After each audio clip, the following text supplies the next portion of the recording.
Good morning, New Canaan High School.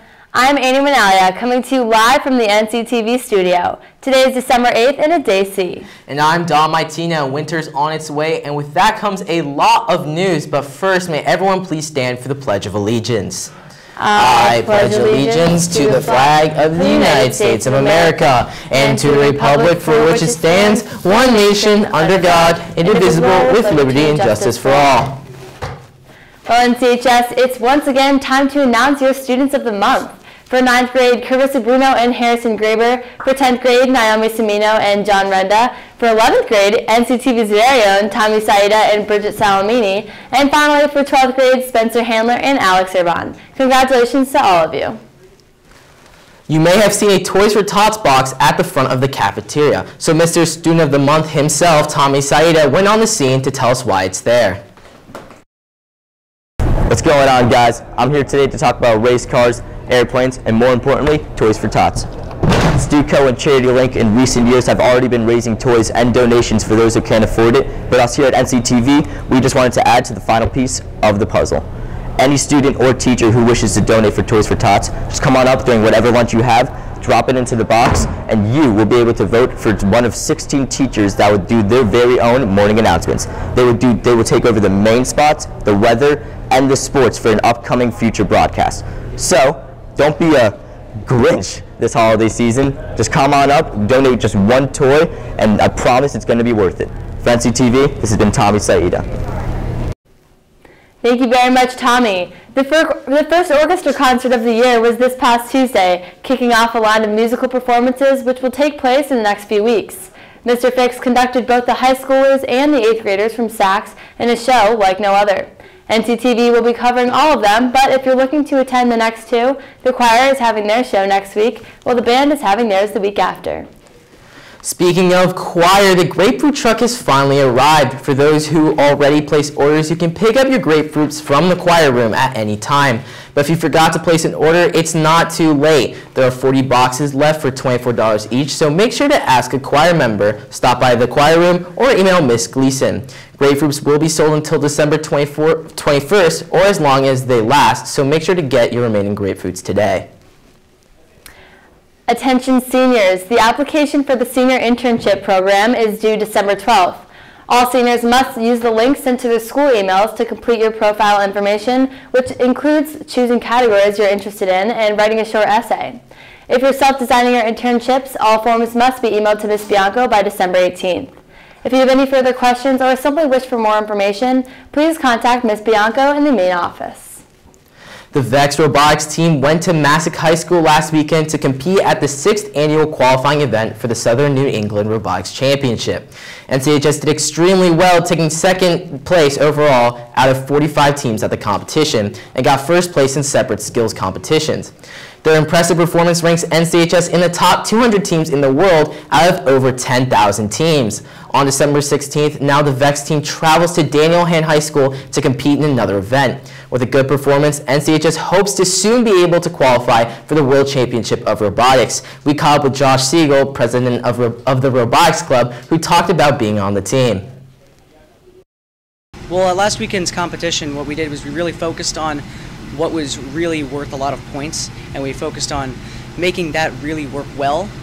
My favorite thing about being in the robotics team is when you really work hard on something and then it finally turns out okay. Because there's a lot of failure, there's a lot of great ideas you'll have that you'll build and spend so much time on and they won't work out, but the best feeling is when something you've worked so hard on just works perfectly. Congratulations to the VEX Robotics team, and domo arigato, Mr. Roboto. Wow, that's a great 80s reference. I wonder if Schaefer came up with that. Well, he did, so let's go to the 80s master himself, Schaefer Jones, to give us those winner previews. Shay-Dog, how's it looking? Thank you, Dom. It's looking great, and I'm flattered. Let's be real, though. No one can whip it good or quote Back to the Future quite like me. That being said, we have some football to talk about and some winter sports previews, so in the word of Doc Brown, when this baby hits 88 miles an hour, you're going to see some serious okay. First up, let's recap the only team that was still playing on Sunday in terms of fall teams. The football team, which had just come off 2 of their biggest wins of the season, headed up to Massac last week, and they were on a roll. It would be a rough game, however, as the Panthers would score on their first 2 possessions for a 14-0 lead just 7 minutes into the game.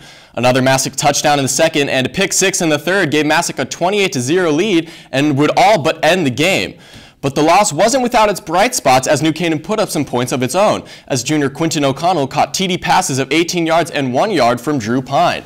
The number 5 Panthers will face off against number 2 Daniel Hand in the Class L Championship next Saturday, as the state finals will not include number 8 New Canaan, ending their streak of 4 straight titles coming into the season. And now, as we all know, winter is coming, and along with it, boys hockey. The team is coming off an absolutely stellar year, as they finished with a record of 19-5-1, with trips to both the FCIAC final and the state semifinals last year. While the guys did lose some key players in Tyler Hill, George McMahon, Anton Adding, and Peter Windus, the new captains Quinn McMahon, Chase Glover, and Gunnar Granito will look to lead the boys to yet another successful season. Seniors like Eric Semino and Griffin Arnone, alongside juniors Walker Kerr and Shane Pickering, will provide the guys with some depth, while Jack Spain and Oliver Jardim will hold it down between the pipes. The boys' first game is next week versus Notre Dame West Haven, so good luck, guys. Now let's pass the puck over to girls hockey. Last season, they unfortunately did not win states or FCIACs, but ended with still a pretty good record of 13-5-4. Their overall roster from last year hasn't changed that much, but they will miss the play of senior Lindsay Duane, who will definitely be missed. Gianna Bruno, Zoe Jones, Elizabeth McCarthy, and Brooke Dean are looking to continue their leadership roles as they become captains for a 2nd year in a row, and hopefully will bring home a state championship this season. This upcoming season, there are 9 new girls on the team, 8 of which are freshmen. The girls team will lace up tomorrow at Simsbury for their first game of the season, so good luck, ladies. Now on to the absolute kings of the gym, boys basketball. Last season, the guys sported a fairly pedestrian record of 4-16. However, Coach Danny Melzer heads into his sophomore season. The team will try to build upon that record. However, sadly, the team will have to face the loss of departed senior Tyler Sweeney, who over the course of his high school career scored 1,000 points. It's quite an elite feat.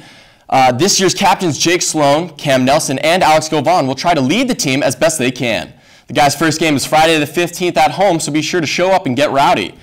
And last but certainly not least is girls basketball.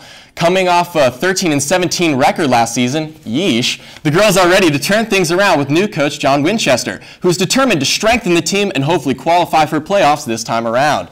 Although the girls will have to come back from a loss of strong players like Campbell Armstrong, senior co-captains Lee Charlton and Carly Bucci will try to lead their team to a more successful year. The girls will get started with their first game of the season at home on Monday against Massac. That's just about does it for me this week. If I could leave you with some final words, I'd just say, don't you forget about me, and look for Luke Pelly's Sports Report next week. Dom and Annie, back to you guys. Thanks, Shay. I'm excited to attend the games this season. And speaking of games, I wonder how this weekend's weather is going to pan out. That's a good question, Dom. I do too. So let's head over to Caitlin Piotrowski for her first debut at Weather. Welcome, Caitlin. Thanks, Dom and Annie. I'm excited to be here. Good morning, NCHS, and I'm Caitlin Piotrowski.